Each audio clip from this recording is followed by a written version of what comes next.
Good evening. We are very glad to have you with us for this very special program.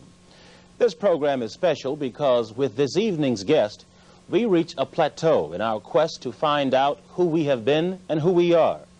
Our guest is one of the leading anthropologists and Egyptologists in the world, Dr. Cheikh Anta Diop.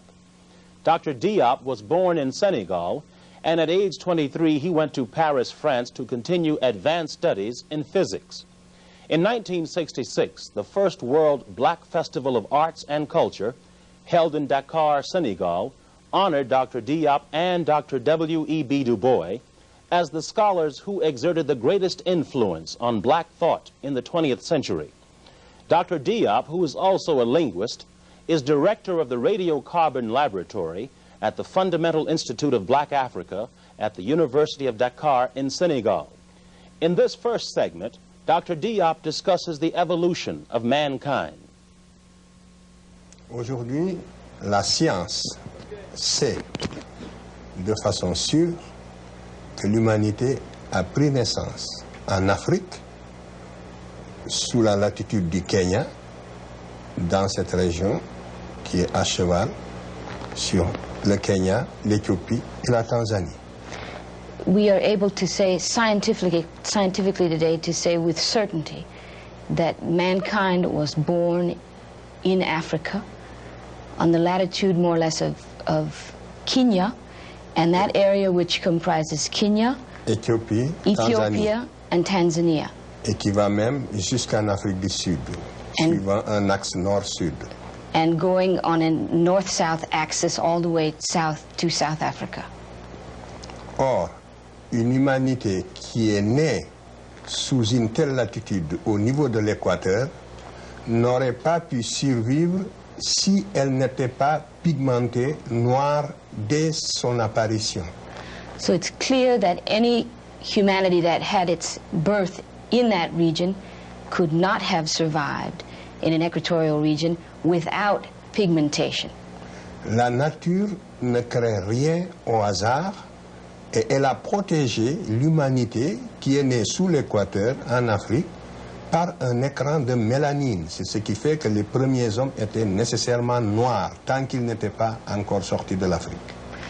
Nature doesn't do anything by chance, and it's for that reason that humanity, mankind that was born in a sub-equatorial region was given melanin to protect its skin, and it's for that reason that it is clear, it is certain that first man had to be a black man. C'est seulement quand cette humanité va sortir de l'Afrique pour aller peupler le reste de la Terre qu'elle va changer d'aspect suivant les régions géographiques et que les autres races vont apparaître. It is only after that race left Africa to people other parts of the world that had different climatic phenomena that man changed and became and took on different aspects, had a different look. Ces premiers hommes comprenaient en réalité 6 spécimens. L'humanité, la nature a créé 6 spécimens d'hommes avant d'arriver à l'homme que nous sommes aujourd'hui. Nature created 6 specimens of man before we got to man as we know him today. Les 3 premiers spécimens, je n'ai pas besoin de les nommer, n'ont pas atteint, dans l'état actuel de la recherche scientifique, un potentiel d'expansion leur permettant de sortir de l'Afrique. Donc, ils n'ont jamais été hors d'Afrique, dans l'état actuel des recherches.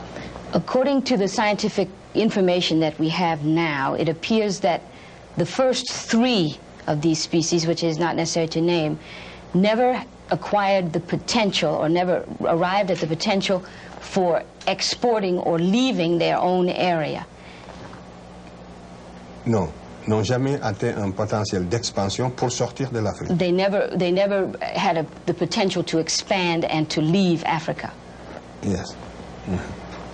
Les 3 autres sont sortis de l'Afrique.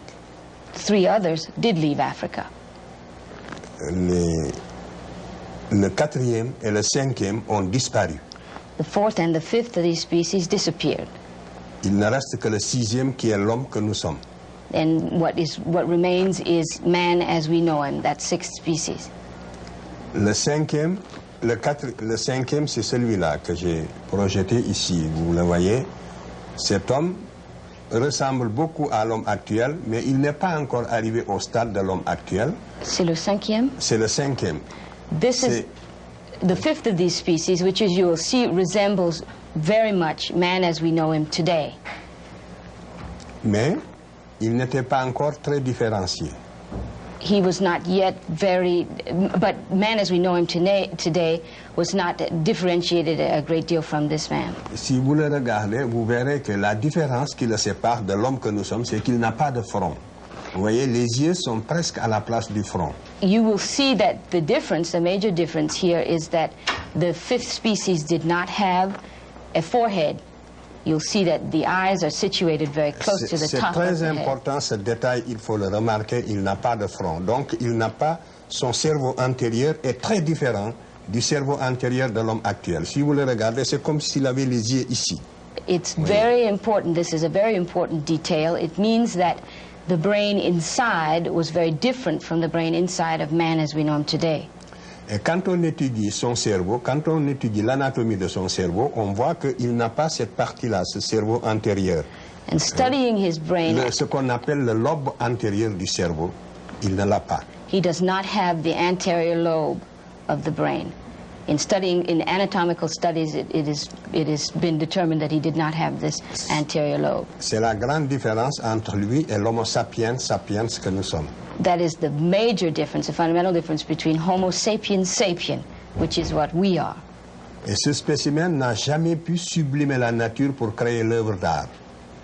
This species was never able to overcome nature to an extent that he was able to create works of art. Ensuite, je passe au suivant. This next slide. Là, nous arrivons à l'homme comme vous et moi. C'est l'homme du milieu. And now we have the man in the middle is the man that we are. C'est le crâne du milieu. C'était un noir. C'est l'homme que nous appelons dans la littérature, si vous voulez, préhistorique, l'homme de Grimaldi. This was a black man. The skull is that of a black man, which we call in prehistoric history the Grimaldi man. On sait que c'était un homme de morphologie noire. Quand on voit sa morphologie, on voit que c'était un noir. Vous voyez bien, la forme du visage est très typique.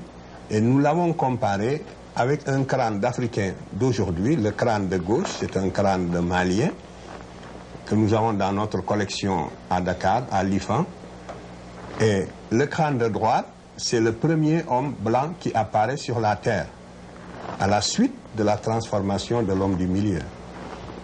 You can see in looking at the skull in the middle that the morphology of this skull is very much that of blacks.